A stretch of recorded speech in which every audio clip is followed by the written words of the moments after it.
COVID, it's hard to overstate how awful it's been. It's increased the health inequities between the rich and the poor. Survival depended partly on your income, your race, the neighborhood you lived in. And so we should seize this opportunity to create a world where everyone has a chance to live a healthy and productive life. Also, a life free from the fear of the next COVID-19.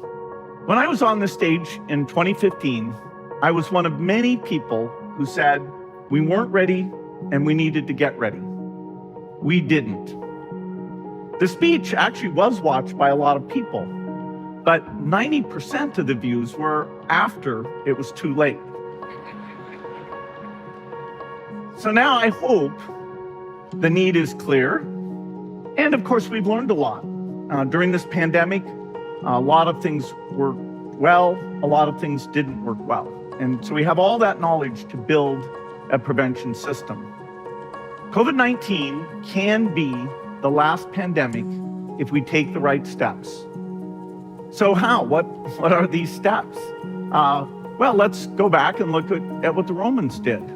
Think about how over time we've gotten good at preventing big fires.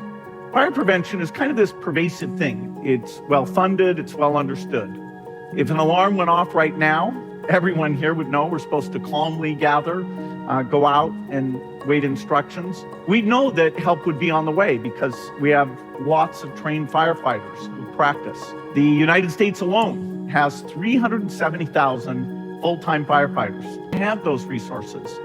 And if an outbreak took place in a low-income country, it could be literally months before we started to orchestrate those resources.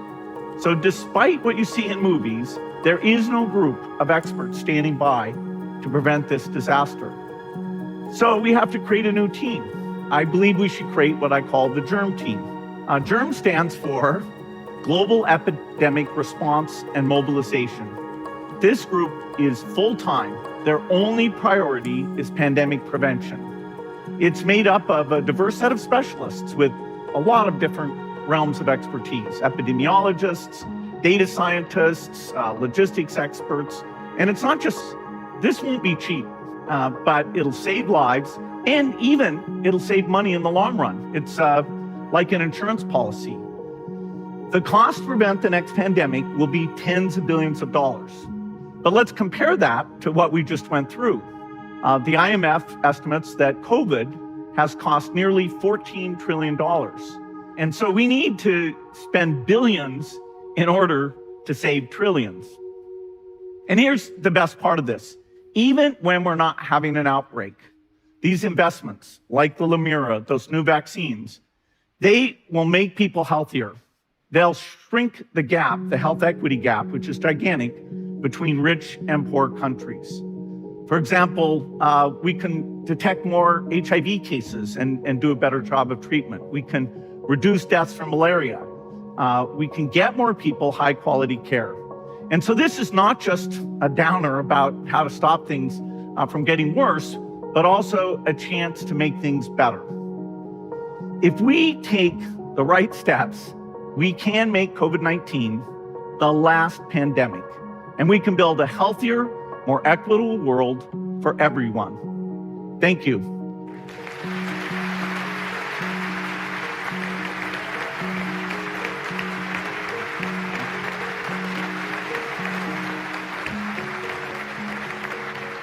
Thank you so much. I have a few follow-up questions, and one is really about the formal status of GERM.